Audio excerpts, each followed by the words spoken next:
Polly. Polly, go back. Come on. Say hi. Say hi. Say hi. See? Yeah. Okay, come on. You gotta go sit down. Go sit down, please. Thank you. Good girl. No, sit down. Lay down. Thank you. I guess she wants to be in the video. I don't know. Anyways, today is Saturday. The Sabbath is over. It's 6:58 p.m. I decided to do this video now because I woke up and I wanted to do it earlier, but I fell asleep watching a movie twice that I fell asleep on. And I woke up again and I said, forget it. I'll just watch the movie when I'm really, really awake, right?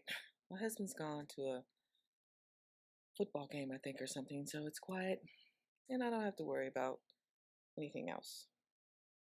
Basically, this video is for me and it's for the children of Israel, Judah. It's for us because we are a people who have been severely traumatized. And not only that, we have traumatized each other out of, to me, generational trauma because we've been traumatized through slavery and whatever else, right? And some of us have hurt each other. And I always try to apologize to anyone who I've hurt. I'm not the type of a person who goes around trying to hurt people. So I don't really have a long list there. But I know I have said some things and done some things. And as the Father has brought these things to my attention, I have my best tried to correct it. So this video is healing for me, and I hope that it will be healing for someone else. Okay? So I'm going to be reading from a book, some things from this book. I mean, it's a lot. I can't read it all, but from what pertains to me, this book is a good book that veterans um, have read. My therapist gave me this, and it's called "The Body Keeps Score: Brain, Mind, and Body in the Healing of Trauma." And my message is called "The Healing of Trauma." Let's see there. Here we go. This is a picture of it, and this is who it's by. Okay? So I would recommend this book to anyone who is going through any trauma, really this book was written for veterans who go through PTS, which is post-traumatic stress disorder. And believe it or not, a lot of us have been through post-traumatic stress disorder through many different ways. And so I didn't know I was a post-traumatic stress disorder victim, but I am. And I'm getting better, but it's a process. We live in a very cruel world with cruel people. Really, I think the world itself, the earth, is not cruel, it's the people. And I think a lot of our hurt, most of our hurt, have come from each other. So let me just get started because I don't want to be too long here because I want to get this over and done with. Also, when you do take this advice, if you do choose to take this advice to do this, you're going to need a tissue or a hanky. This is one of my mom's hankies. She was such a little lady. She always had handkerchiefs. So I have my hanky in case I start crying, okay? If I start crying, it's okay because you're going to find out that society has taught us to, when a thought or a memory comes to us, that just to dismiss it, or you put it a face up, like, oh, I'm not going to deal with that or whatever. But that is how we continue to go through the stress. We continue to go through the bad memories when we don't embrace the memory. And that's what I learned from my therapist. I had to go to a therapist. Yeah, I did. I had to go to a therapist for one thing, but in going through this therapist, I learned some other things, and I found out that I was suffering from a trauma that I got injured from a guy who I was in love with many years ago. And God wanted me to realize that because He wanted me to get well. Now, I talked about in my message I did not too long ago called Repentance. And He came to me and told me, you need to repent. You need to forgive people because some of the people you've asked me to save. He says, you've been praying and asking me to save people, but here you are, um, don't want nothing to do with these people, right? So he says, how is that going to work, right? So I'm like, you're right. How is that going to work? But remember, God, the Most High, can see to the bones, to the marrow, to the inner parts of our heart and our soul. And so I realized that part of my trauma, that this guy injured me, that has been a part of me not being able to continue to be fully healed, right? So even though, yes, I'm married, yes, I love my husband, but people still can wound us. Because I remember, just quickly, I remember maybe a few weeks ago, this guy that wronged my husband when he was growing up. He was a young kid or whatever, and my husband had helped him out. This is when he was with his former wife, and this kid ended up wronging him. And so he found out that this person was very, very sick now. They're going through something or whatever. And so he was saying, see, people, do reap what they sow. And he was saying, I hope I can forgive him. And I thought to myself, all this time has passed and you still haven't forgiven, but who am I to talk? But of course, we don't realize it because sometimes people can hurt us, but they can traumatize us when they hurt us, right? Okay, some people don't mean it because they themselves, I think, have been traumatized, or they themselves have don't even realize it. Maybe they did, maybe they didn't. God will judge them for that. Okay, so in here, I'm going to start by putting this traumatic event into a file. Because remember, I told you, if you did listen to that video, that what happened to me was I have been getting hurt and traumatized pretty much all my life, okay? And what happens is we just shut down, which is what a traumatized victim usually does. We shut down, and then those files go into our brain. Like our brain has files, I mean, right? So they go into a file. Then you have another traumatic experience. It goes into a file. And so what happens is those files get big. And they start, you know how you have a file cabinet and then you're putting the papers in there, because I have a file cabinet. And when I get too many files or papers in it, I pull them out because it's too many. I shred them and then I continue and I start all over again. So that's what happens. That's what's happened to some of us.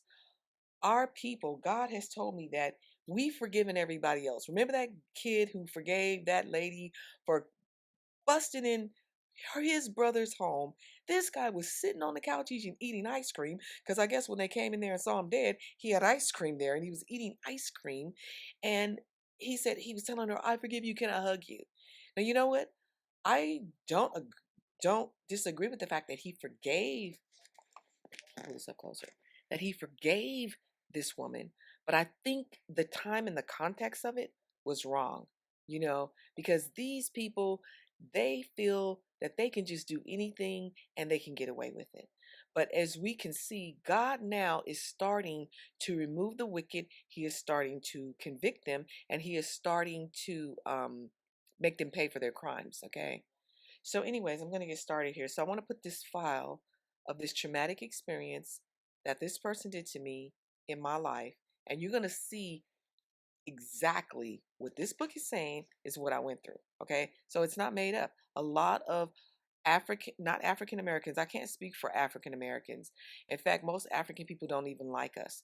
But I can speak to the Hebrew Israelites and the tribe of Judah. Okay. So here we go. Disassociation and relieving. Okay. Disassociation is the essence of trauma. The overwhelming experience is split off and fragmented so that the emotions, sounds, images, thoughts, and physical sensations related to the trauma take on a life of their own. And so that what that means is that like you know, a person can start having different personalities so they don't have to deal with the trauma. But you may not realize it. I know I didn't realize it, right? Okay. Then it says the sensory fragments of memory. Let me see if I can sit this way. I don't want to look off too far. Okay. The sensory fragments of memory intrude into the present, where they are literally relieved. As long as the trauma is not resolved, the stress hormones that the body secretes to protect itself from circulating and the defense movements and emotional responses keep getting replayed. And that's the same thing with me. Like, I could go on in my life and be okay. And then all of a sudden, I would see something and would bring a memory. Like, for example, this whole time, throughout my time I've been living here, I've been bringing things in my house that reminded me of this person, even though I didn't know it. Now, I wasn't trying to, but I guess this is what God was doing so I could be free from this traumatic experience, right? And so that I could help others, because that's what he told me, that in order for me to help others be healed, I have to be healed. And so that makes sense, right? Unlike Stan, this is another guy, I'm not going to read his story. However, many people may not be aware of the connection between their crazy feelings and reactions and the traumatic events that are being replayed. They have no idea why they respond to some minor irritation as they were about to be annihilated. Like, there's been times when I guess there was something I saw that reminded me of him, a color or whatever, and then I would get irritated. You can just get irritated. You don't even know why, right? Because you've buried the traumatic experience in a file, which it's keeps being replayed over and over again. Why? Because you haven't gotten over it. You don't realize what's going on, but it's an event. It's an event that happened, right? Okay, so flashbacks and relieving are in some ways worse than the trauma itself, right? Because there's been times when I would have flashbacks and I would start crying or whatever. And not just even him. I mean, like flashbacks of things that people did to me in my past, lying on me, pretending to be a friend, even just like this thing with the gang stalking. People say it doesn't exist. Forget those people. They are going to pay for causing all these problems. Now, um, to wake up one day and realize that mostly everyone in your life has not really been your friend, they were sent into your life to ruin your life, is traumatic, right? Okay.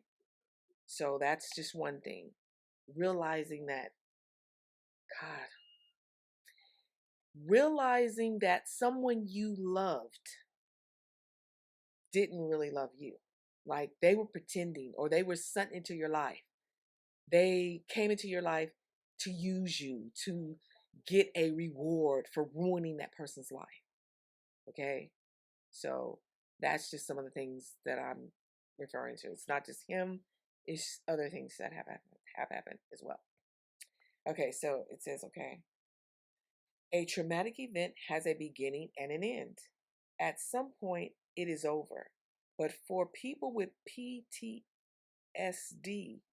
that's post traumatic stress disorders, that's me, a flashback can occur at any time, whether they are awake or asleep. Like, let me tell you, like one day, I thought this was so sweet of my husband. Like, one day I was riding with him on the bus and he was about to get off and we were just talking and I was talking about my mom, I think my grandmother or something. And I remember my mom, my grandma, who I thought loved me so much, she really didn't love me. I don't think she did. Um, because I remember like I was having some problems at home with my mother and she told me to get out. I didn't have anywhere to go. So I went to my grandma and she told me I couldn't stay there. I mean, even now as I'm speaking, it still really kind of hurts, right? But I'm gonna have to address that event, right? And I really became homeless. I was on the street, okay? And so basically, my husband said, "Oh, you don't have to ever worry about that again because I want you. I want you." Because really, throughout my whole life, I've been through rejection. My father rejecting me, finding out that he was a sorcerer, he was a witch. He's probably passed on now. And if he hasn't, I really don't care, I feel that when a father abandons his daughter or a mother abandons their children, that's really not a good thing, you know. Even though they may be seem they're okay with it, but they've experienced some type of traumatic event from what they have done, right? So that just made me feel good. You see, just us talking, I forgot how I came up. We were just talking about my mom. We were taking care of my mom till she passed away, my mama. And then that came up, and then my husband said, "You're with me now," you know? So, I mean, that was just so sweet that he said that in the way it came out, right? Okay, there is no way of knowing when it's going to occur or how long it will last, which is true. Like sometimes things pop up in my mind and it could last for days, it could last for a moment, it could last for a few seconds. It's no telling. People who suffer from flashback often organize their lives around trying to protect against them. That's what I was talking about. This is what my therapist showed me. Like we organize our lives trying not to be able to have that thought. But that's not how you deal with it. When you start having that thought, you have to embrace it. If you need to cry, cry. If you need to throw some things, okay, throw some pillows. Don't throw things around your house and tear stuff from your house. But if you need, they even have places where you can go and tear stuff up. They really do. I don't know what you call them, but just can Google where can I go tear stuff up for $25 or whatever, right? So this is true, right? And that's what's true to me with the children of Israel. Like we're fighting against each other, hurting each other when we need to be forgiving each other and trying to help each other heal from our past traumatic events. Okay. Just like when some of the guys who were standing on the corner, some of the Hebrew Israelites were talking bad to sisters, those were darts, those were arrows, and they traumatized women saying that. Even like it hurt us as our own men, traumatizing us, hurting us. Surely the Most High is not going to let them get away with that. So don't even worry about them, right? They may compulsively go to the gym to pump up iron, but finding that they are never strong enough. Numb themselves with drugs. This is what I was doing. Um, I I didn't. Well, there were recreational drugs in the beginning, and that's why, because of the hurt, because of my mother, things going on in my household, the favoritism, men who claim they love you and lying to you that they were married and all these different things. You see what I'm saying? It gets to be a buildup.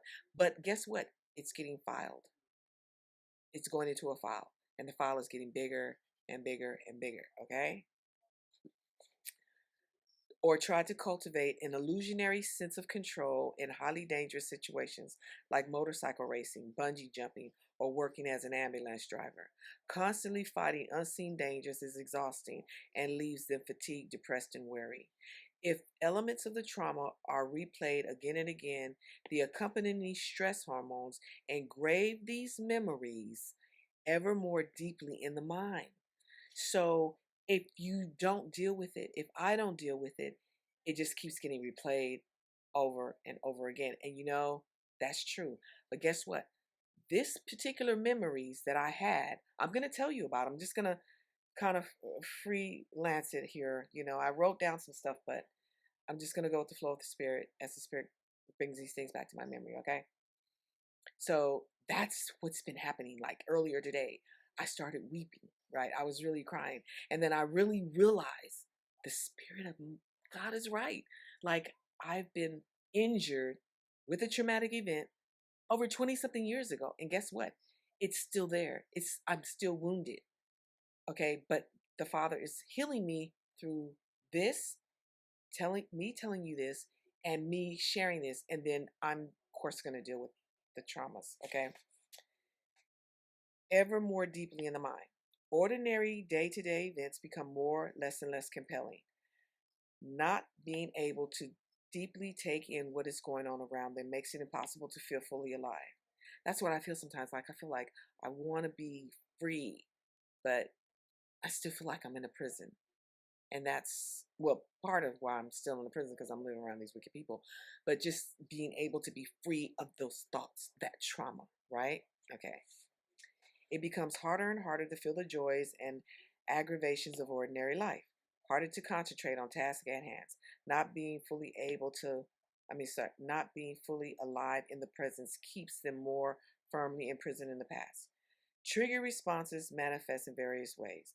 Veterans may react to the slightest clue, like hitting a bump in the road or seeing a kid playing in the street, as if they were in a war zone. They startle easily and become enraged or numb. That's me. I become startled easily.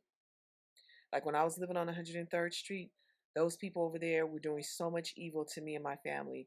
Like the um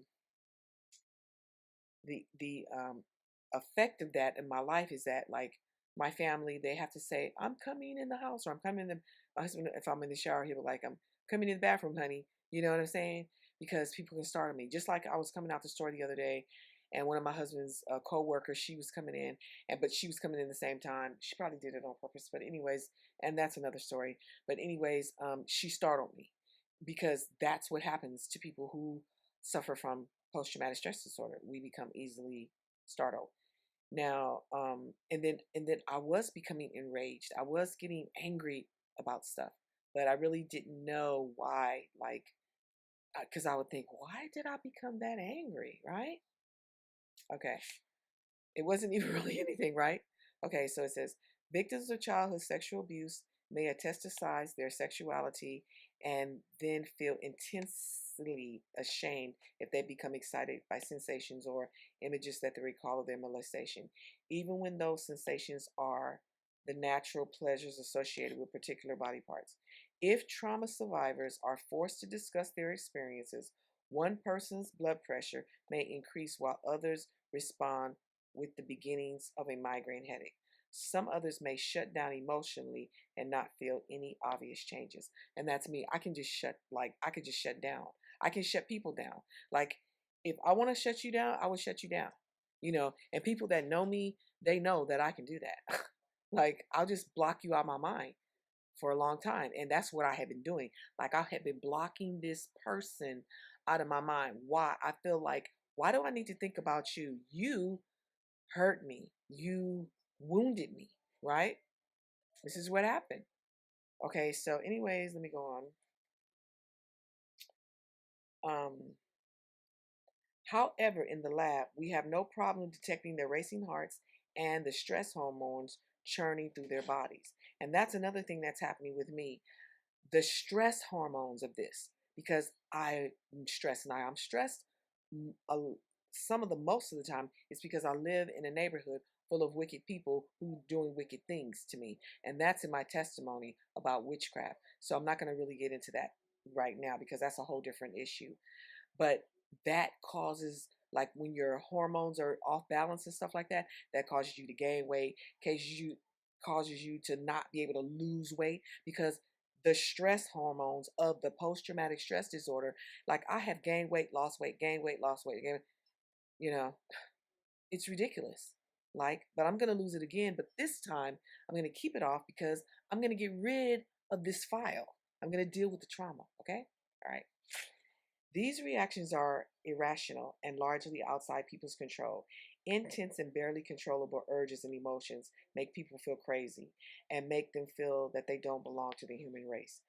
Feeling numb during birthday parties for your kids or in response to the death of loved one makes people feel like monsters. As a result, shame becomes the dominant emotion, and hiding the truth from the central preoccupation. I don't have birthday parties anymore, so I don't care about that. Okay, so it says they rarely are in touch with the fact that these sensations have their origins in traumatic experiences. And that's what I'm trying to tell you. Like, I feel the children of Israel, like, we know who we are now. We know we're the Hebrew Israelites. We know we're Judah. We know that we love the Most High. We've turned from the world. We've gone back to keeping the Sabbath and other things that we've learned about, all right? But the Most High told me, this is what he said, and I'm going to write it. I mean, not write it, but I'm going to read it. He told me, he was like, you cannot go into the kingdom of hurt. That's what he's telling me. So if he's telling me this, he's telling Judah, because really we are one, right? And it says, because you are going to see some people there who in the past wronged you, and I am going to forgive them. I'm going to save them. So now you know you are my people, and now you have forgiven everyone else. Now I want you to forgive each other. So this is what the Most High told us. He told us we need to start forgiving each other. Okay? Remember, your love for each other is not a choice. It is a commandment. I have commanded you to love. And that's true. Like when the Most High was dealing with me, when he came to me, this situation, I mean, I didn't say everything on the video that he told me, but when he was dealing with me, he was like, I commanded you to love. He was like, it's not a choice, daughter. It's a commandment. So I was like, yeah, you're right. You did command me to love. But I was still getting angry. I mean, I'm just be honest about it. Like, not because of the forgiveness. I didn't have a problem with the forgiveness, forgiving this person. I have a problem with this person invading my life again. But the invasion had to do with me getting healed. You see what I'm saying? Like, I'm putting it all together because it's like a puzzle. Okay, now listen. All right.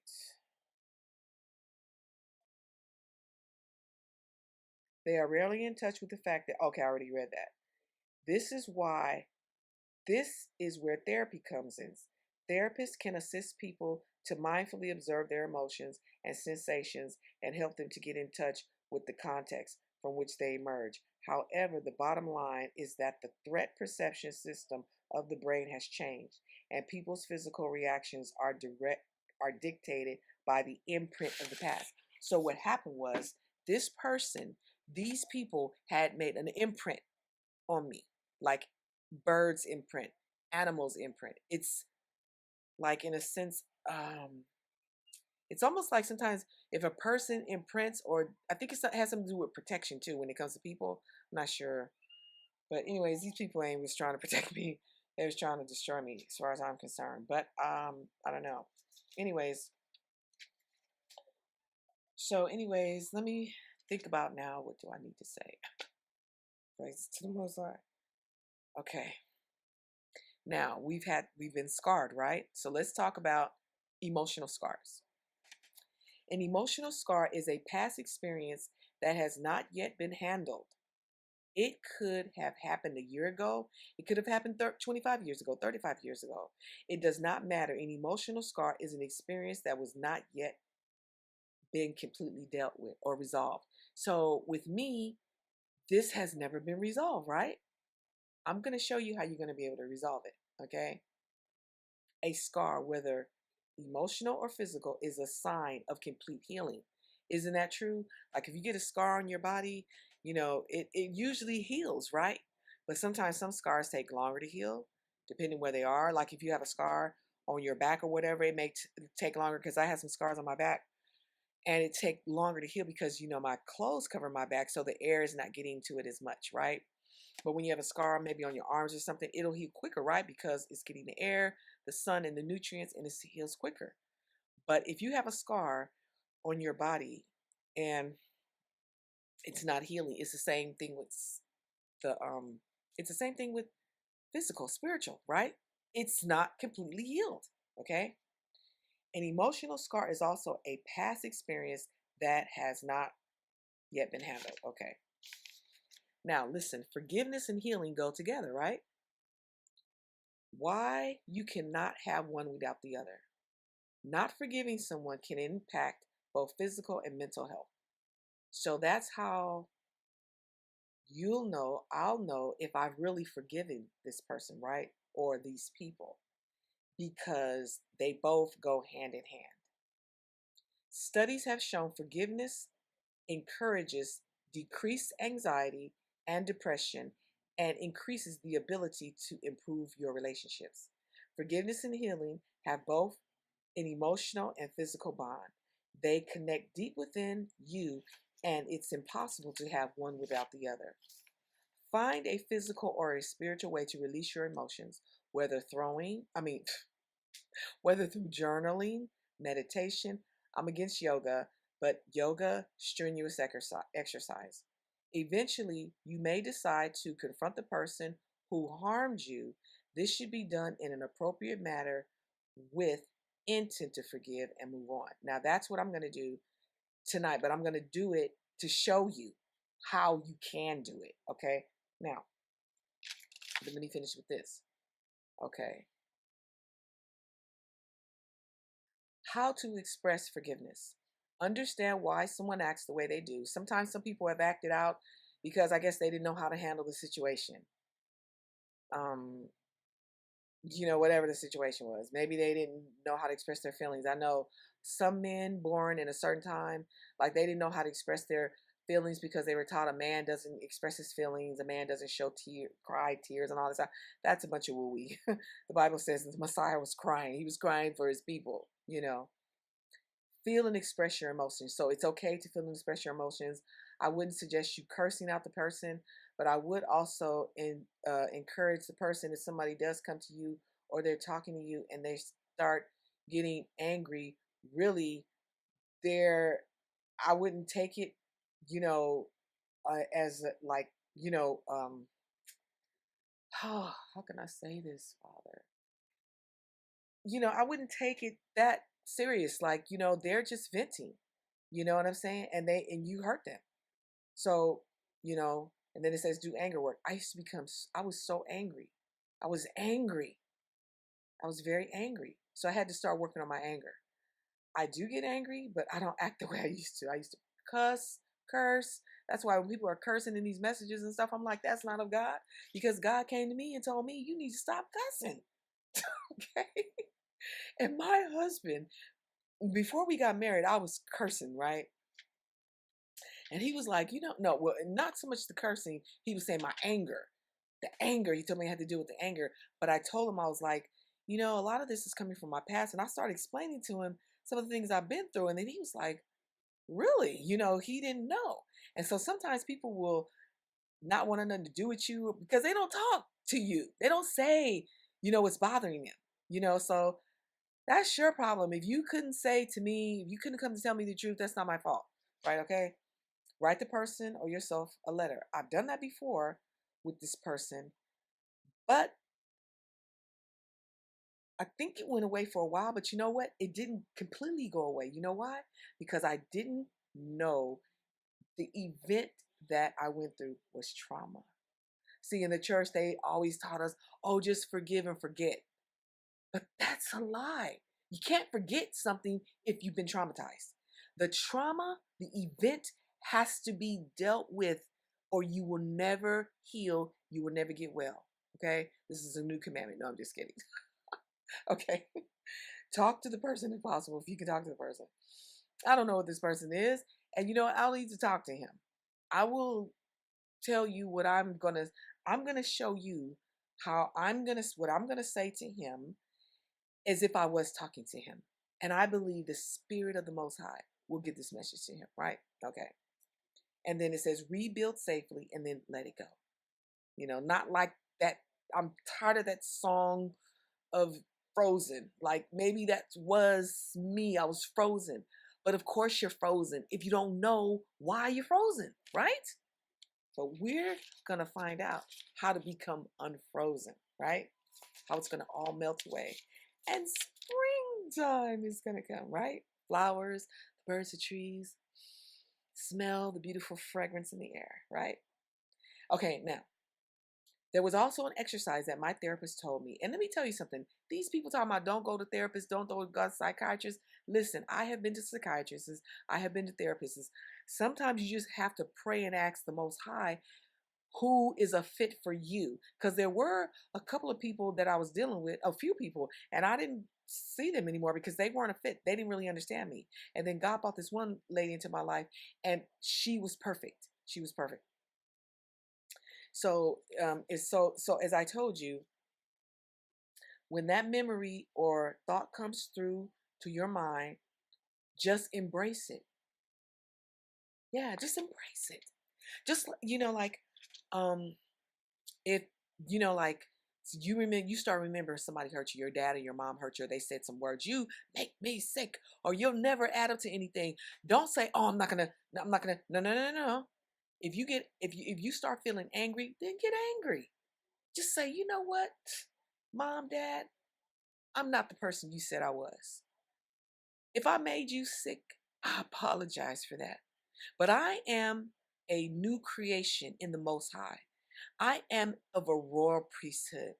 And maybe something happened in your life, mama, daddy, that screwed you up. And I forgive you. Or if you need to cry, get you a Kleenex, get you a hanky, whatever you need. If you can't take your clothes and wipe your eyes, I don't know, just do it. It's been working for me, right? It's been working. But like I say, don't start tearing stuff up and throwing stuff around. It's not good. Okay. And then she told me it's just like a ship passing through. And you know what? Ever since I've been doing it, I cry or I'll get angry, talk about it. I'll tell the person, you getting on my nerves, get out of my mind or whatever. And you know what? Eventually it just gets smaller, smaller, fades away. And I just get up and go do something, shopping or whatever. Right? Okay. Okay, but I'm not even surprised about this. Now, okay, now, listen.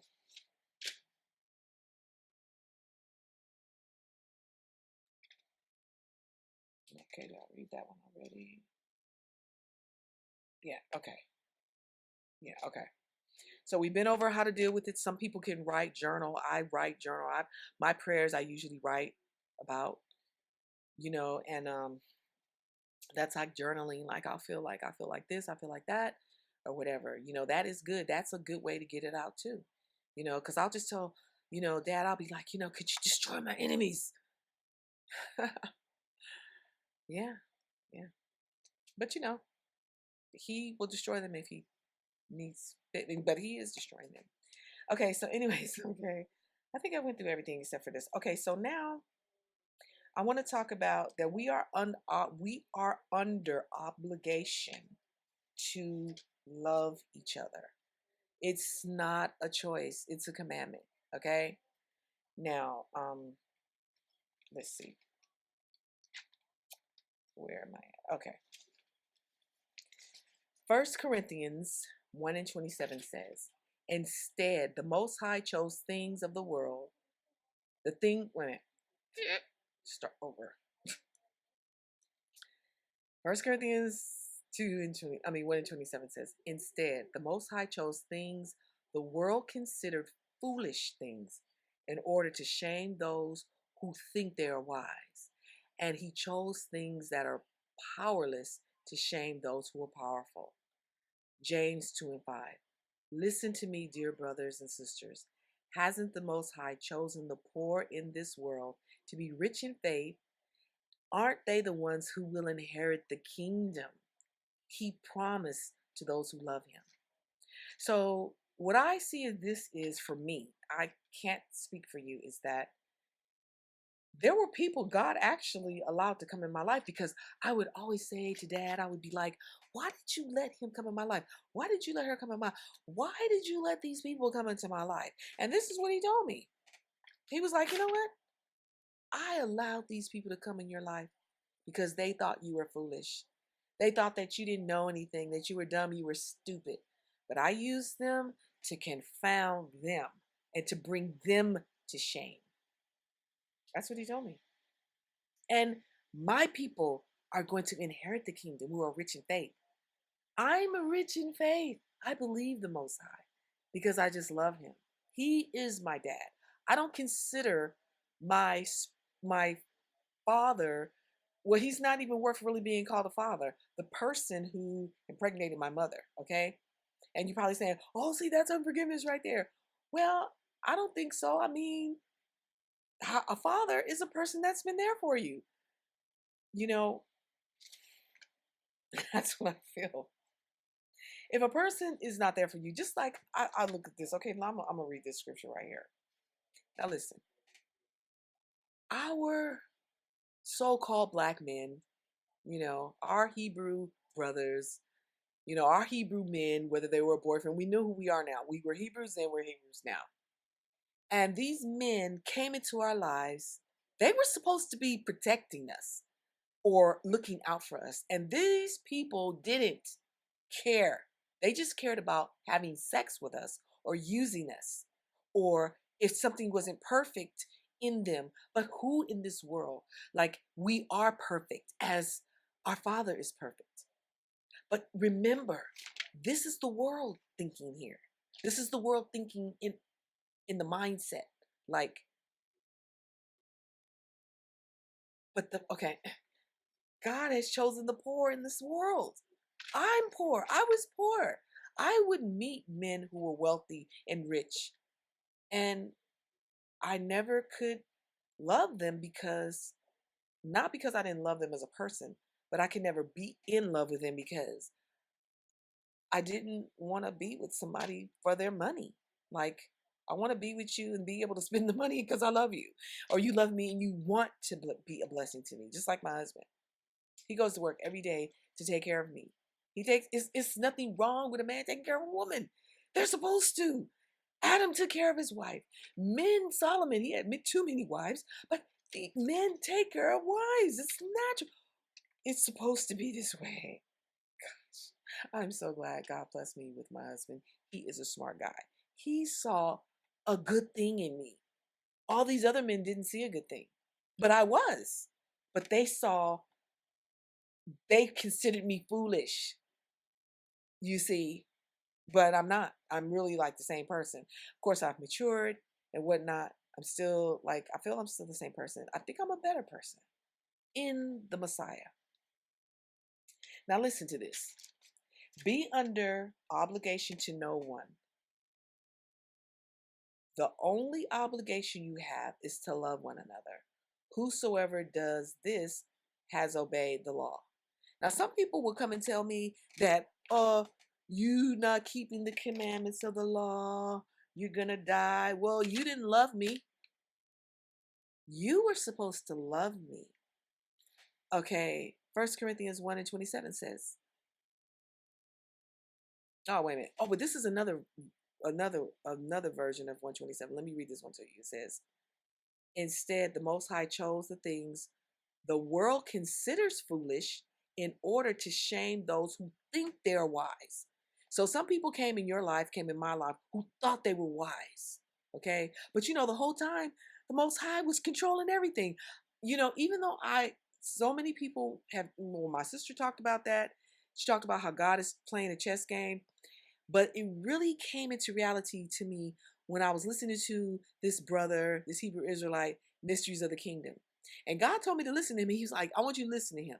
So every morning, when I would get up, take my husband to work, I would listen to him. He was strengthening me through his messages. He was encouraging me, and I just love listening to him. But eventually God told me, you got to get off of the YouTube now. You need to start getting these messages together. So anyways, he said, like, it just like, like sometimes when it just click, a light go on or something like that. So anyways, he was like, God is the one who he's organizing all of these things. So it really start becoming a reality to me that the Father brought these people in my life for whatever reason. You see what I'm saying? He brought them into my life. He was testing them to see were they worthy of me. Not so much if I was worthy of them. I'm his daughter. Like, why wouldn't I be? A man who finds a wife finds a good thing. Okay. I was young, didn't know a lot. But some people feel like, but I'm going to go into that. So, anyways, let me go into my testimony right quick, okay, about my wound, all right? So I can get on out of here.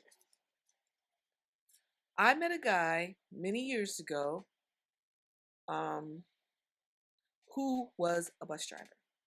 I'm not going to mention his name because that's not important. At first I didn't like him, but for some strange reason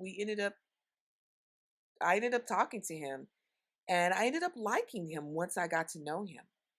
And I ended up falling in love with him. I really believe I loved him. Now, I'm gonna be honest. At first, I thought, like later on, I was like, you know what? He probably put some witchcraft on me or something, some voodoo or whatever.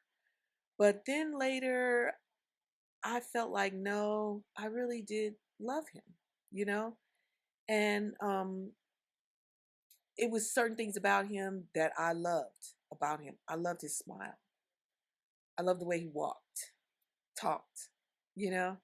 And I can still remember that. You know what I'm saying?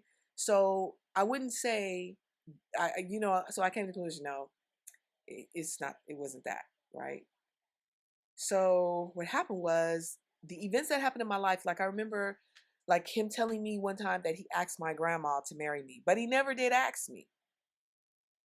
And I don't know why he would lie to me like that. Like, what was the purpose of all that? Like, you didn't have to tell me any of that.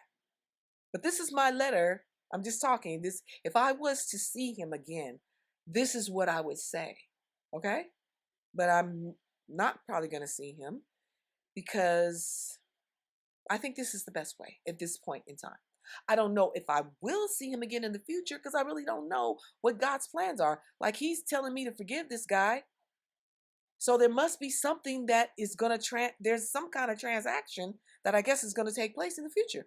I don't know. And I'm not even concerned about that. I'm just only concerned about right now. Okay?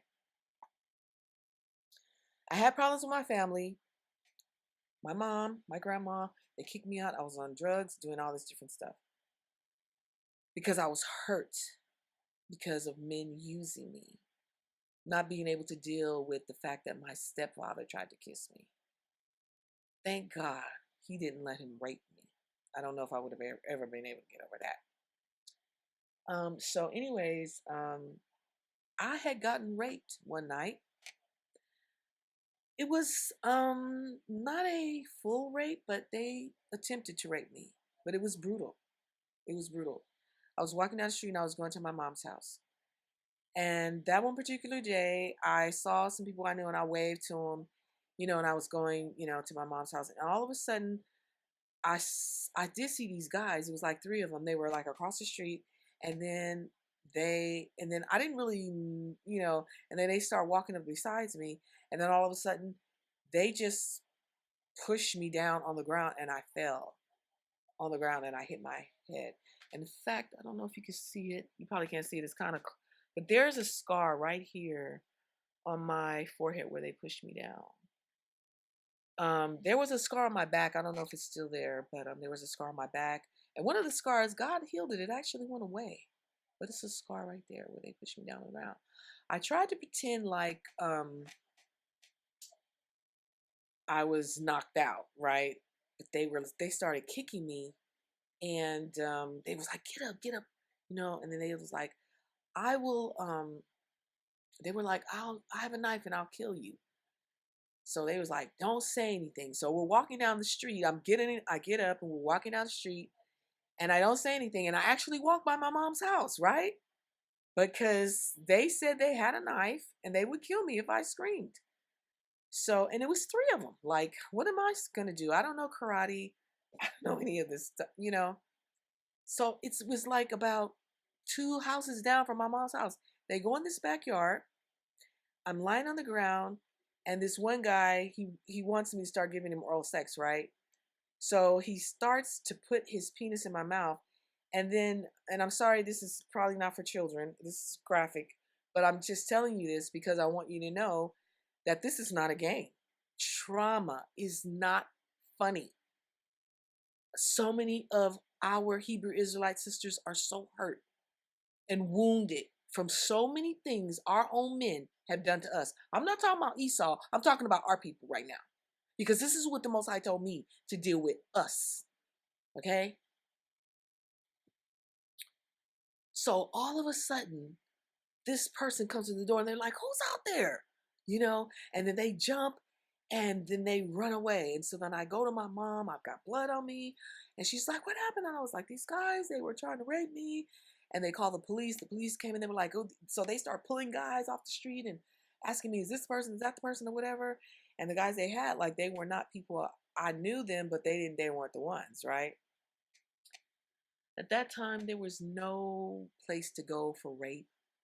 Like, there were, at least there were no places for people like me, the poor, the weak, the foolish, the things, because the Bible talks about the things, a thing is a person, place.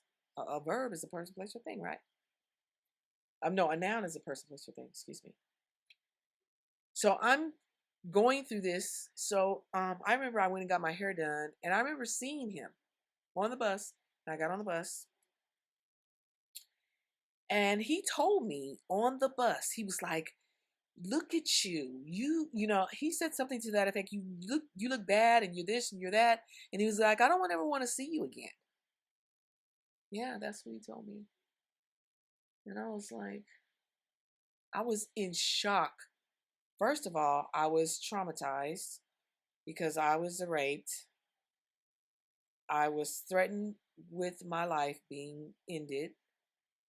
And then this person who I thought cared for me, even if he didn't love me, I thought he cared for me.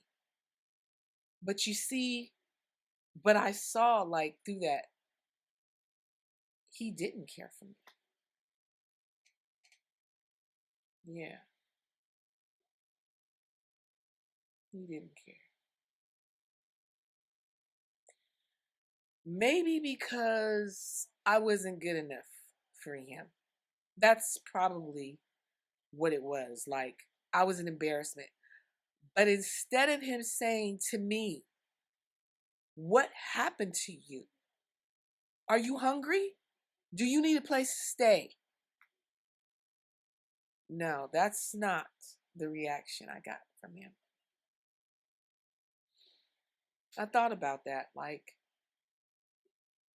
later on, like, because I was already in shock. I was already traumatized. And then I was further traumatized, right, by this person who I loved.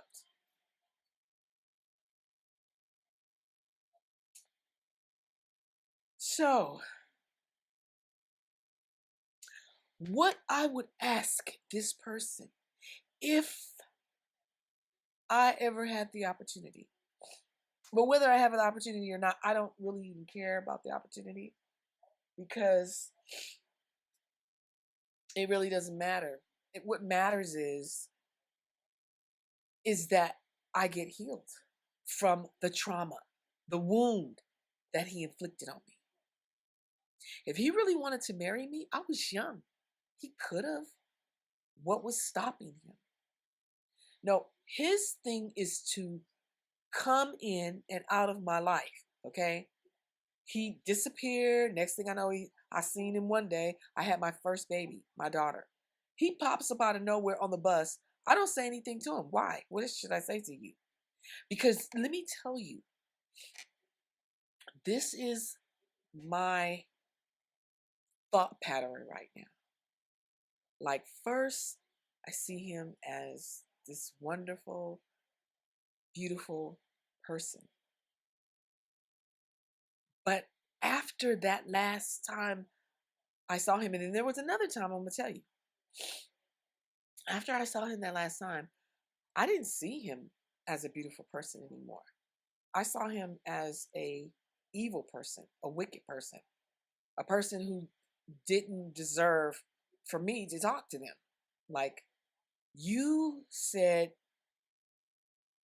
evil things to me. Maybe he did want to say he was apologetic to me, but I didn't care. Like, you really hurt my feelings, and I was homeless and I didn't have anywhere to go. And you didn't even care that I was. You seemed to know everything else about me, but you didn't know that, right? You know what I think? When I think now, I think he was supposed to really protect me. Even if it wasn't as like a girlfriend or whatever, our people, we were supposed to protect each other. But no, that's not what he decided to do. So, anyways, then I'm married to someone else. I have this dream that I'm seeing him, right? And then I had the dream again. But at the time, I didn't know when you dream something twice, it means it's getting ready to happen, right? I did see him one day, and what happened was I think I had to apologize to him for something. I'm like, why do I need to keep still apologizing to this person who is not caring about me? Okay. So the last very time I seen this person, someone had asked me to marry them, which is my husband right now, right? I see him again.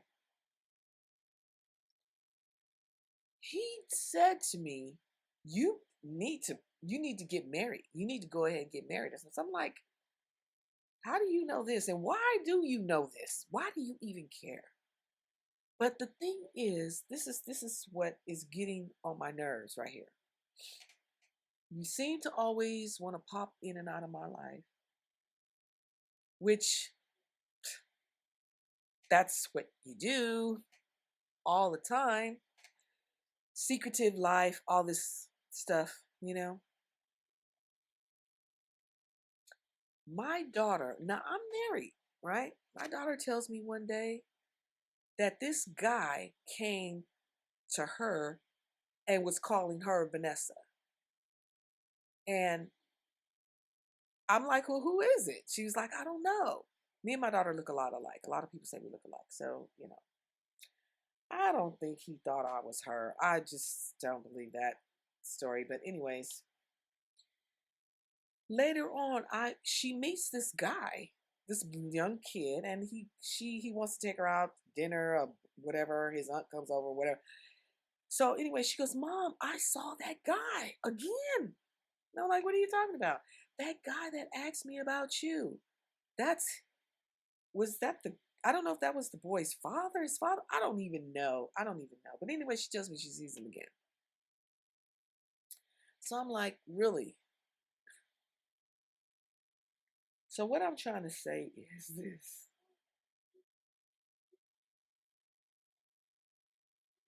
If I was to have to say anything to him, this is my letter. And the question I want to know, were you assigned to come in my life and pretend like you care for me? How can you make love to someone and then just disappear like that? I guess he thought I wanted his money. That doesn't move me. If the person I'm with, I don't love, I can't, I never been able to do that. I've had so many men offer me money to be their girlfriend. I remember this one guy I was with, two guys, they had their own home. They would buy me anything I wanted. But then they were like, well, I want you to stay with my girlfriend. I want you to, and I just couldn't do it because I wasn't in love with them. I put it that way. I wasn't in love. You got to be in love for me to be with somebody. And boy, I've been through a lot. Like, really, you would never know how much I've been through. But so, anyways, even if you tell me yes, you were, um, it doesn't matter because um, I still have to forgive you. I still have to choose to love you. We owe it to each other. You don't owe me, anything like money or anything like that. You don't owe that to me, but you owed me to love me, and you didn't. You failed at it. And you probably don't even know what love is, anyways. I'll just put it like that. Love is. Let me tell you what love is, and then I'm going to close out here. I'm going to tell you exactly what love is. I'm going to turn to First Corinthians. This is not my regular Bible, but I'm going to use this one, see how this one. dictates it. 1 Corinthians, and we're going to go to the 13th chapter. Okay.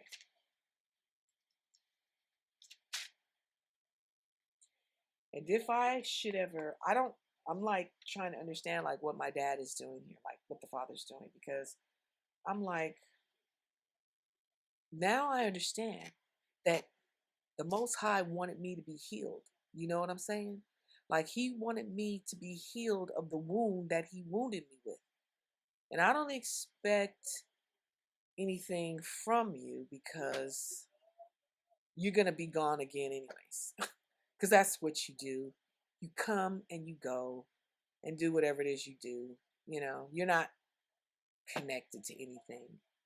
And one more thing before I read this. You know, God brought my husband into my life because he needed somebody to protect me, because he knew that I was going to need somebody to protect me. If a person was charged to do that and they didn't do it, how can the vow, how can the agreement still be valid? You failed at it. You didn't do it. You didn't. You broke. Well, you never said you would do it. So you didn't accept it. So I don't know, like, why do I need to keep a vow when the vow was broken, when you didn't keep the vow? You didn't accept the assignment. Like, in order for a person to accept, like if a person says, you know, I'll accept that offer, king. Like if the king said, I need you to protect my daughter here on earth. And if you protect my daughter, you can have her hand in marriage. And you can have all the riches in the world. And you know, guess what? You know that song that says, this world was mine? You know what? This world is ours. This world belongs to us. Our Father made it for us. And everything in the world belongs to us. It's ours. All the wealth, the gold, everything. He is our treasure.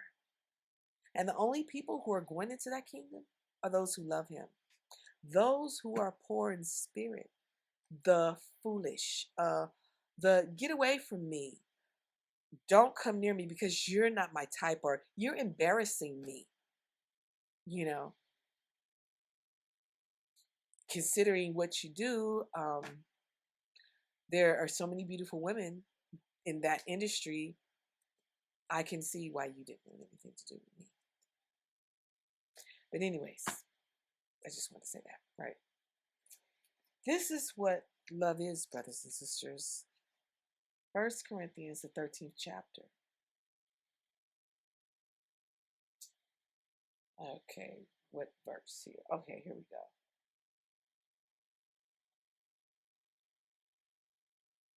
Love is patient. Love is kind and envies no one. Love is never boastful, nor conceited, nor rude, never selfish, not quick to take offense. Love keeps no scores of wrong. So I don't want to keep the score of what you've done to me. Oh my goodness. I forgot to plug this up. Wait a second. I don't want to remember that anymore. Like, I want to get past it. So I don't want to keep saying, oh, look what he did to me. Look what she did to me. Oh, why should I? You know, I do have a thing with people coming to me, putting their hands on me now because of people laying on the hands and transferring spirits and stuff. But, you know, just till I can figure you out, okay? Then it says, does not gloat over other men's sins, but delights in the truth. There is nothing love cannot face. There is no limit to its faith, its hope, and endurance. So all those things I've been through, even though I was wounded, God was teaching me to love. You see that? He was teaching me to love in spite of what anyone has ever done to me or done to you.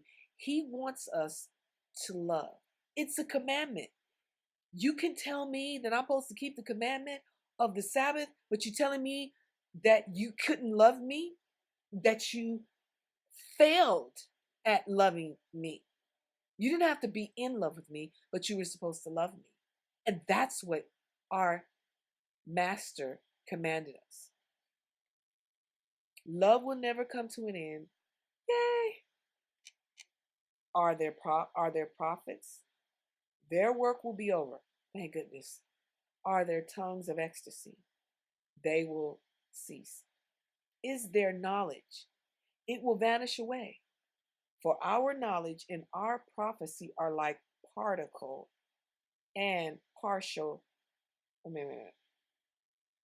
Are partial, and the partial vanishes when wholeness comes. When I was a child, my speech, my outlook, and my thoughts were all childish. When I grew up, I had finished with childish things. So now I've grown up, I finished with childish things. I don't want to hold on to the past. I don't want to be traumatized by something that happened so long ago. You know, I don't even hate you like I've wanted to, but I just can't. And then it says, now we see only puzzling reflections in a mirror, but then we shall see face to face. My knowledge is now partial. Now is partial. Then it will be whole like the Most High's knowledge of me. In a word, there are three things that last forever: faith, hope, and love. And the greatest of all these is love. Listen, we were commanded to love one another. I don't want to hate anyone anymore. I don't want to have anything against you anymore. Now, when it comes to the Bible talking about loving our enemies, I don't think it's talking about, hugging them and going and having dinner with them and all that kind of stuff. No. I just think it's just talking about learning to just deal with them and keep your distance, because they will try to slit your throat, and just move on and keep your eyes on them, because you got to watch them. But as far as us who are going to enter into the kingdom, love. I'm not talking about this love the world is talking about. Oh, just love on. Just love your enemies. Oh, just love on me. No, that is what love is. Love is not rude. It doesn't keep record of the wrongs. I don't want to keep record of the wrongs anymore. I don't want to keep the records of what somebody said to me or did to me on YouTube. I can pull my phone right now. I like to watch Top Buzz and comment, and there's some people on there, they comment back to me, they like my comments, and some of the people will come and say crazy things to me or whatever, and I don't have time for all that. Sometimes I respond back, and sometimes I don't. Sometimes I'll be like, you're not even worth my voice. Like, you're not worth me speaking my breath. You're stupid. So anyways, that's what I wanted to say. I wanted to say also that there are moments and there are times that when you're going through this transformation of forgiveness, and I always have said, I just forgive the person by faith, because eventually one day, and there's been times where people have totally did such evil to me, and then one day I seen them and I just said, hey, how you doing? You know what that meant? Somebody's probably messing with my thing now, so I gotta go. But anyways, I just want to, when I see you again, if it's the Most High's will, I don't want to see you in a bad attitude. I just want to be able to say, hey, how you doing? How's things going for you? Good? That's great. That's it. And whatever else happens from there, it will be God. It will be the Most High who leads and guides. You see, the enemy didn't even want me to say that. You know that? It's love. And only those who love each other will enter to the kingdom. In fact, my perception of the seal of God is love. Only those who love. That is the seal that is on the people of the Most High. That's what I believe. So, anyways, you can believe what you want to believe. I just know the Most High told me to do this, and there is someone out there that needed to hear this message. You can write a letter to the person. You can actually sit at a table, pull a chair out. Pastor Stanley did that um, role play many years ago when I used to listen to him on In Touch. And I've done that before. I wrote a letter to the person. I pulled out a chair. Hi, Polly. Okay. She wants to say hi, too. Okay. This dog. Okay. There we go. And you could just say, this is what you did to hurt me. You could actually write it in a letter. Pull the chair out, talk to them like you're talking to the person. You don't have to go and try to find them and all that kind of stuff. If the Most High bring it to you, He will. If He don't, like He brought it to me, He'll fix it. But it will be Him who does it, not me. I'm not gonna try to conjure up something and all that stuff. No, because it's too dangerous now to follow your own thoughts now. Because some of these thoughts are not my thoughts. These are people, you know. And in fact, my life was all controlled by wicked and evil sorcery. People had taken my blessings, taken the people I loved for their own. So my advice to you would be, when you did meet that person, did you do you know that they probably put a spell on you so they could get you from me or whatever the situation was? Oh well. Take